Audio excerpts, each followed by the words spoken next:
Donc du coup, ces deux expressions sont bien les mêmes, ok? Ces deux expressions sont égales. Voilà, voilà. Donc on peut noter.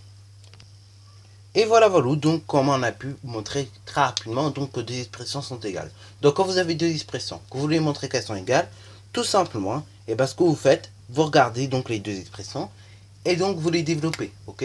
Si vous avez un facteur commun et une parenthèse, vous développez, et vous voyez si vous obtenez la même expression. Par moment, vous développez, vous allez obtenir des longs trucs comme ici. Dans ce cas-là, réduisez, et vous allez voir, vous allez obtenir la même chose. Par contre, quand on veut montrer justement que deux expressions sont égales mais qu'on n'a pas à faire de développement, on fait dans ce cas-là une factorisation. Et quand on factorise, on cherche un facteur commun.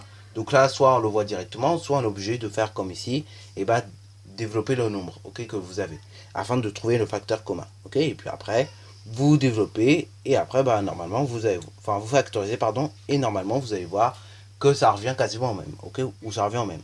Voilà, voilà. Alors, par contre, c'est pas forcément écrit dans le même ordre, hein. Voilà, voilà. Mais en gros, vous venez au même. Voilà, voilà.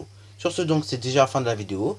Si tu as bien aimé, comme d'habitude, n'hésite pas à la liker, à commenter et balancer ta joie. Sur ce, donc, c'est déjà la fin de cette vidéo. Si tu as bien aimé, n'hésite surtout pas à liker, à commenter et bonne réussite à toi en mathématiques et en sciences.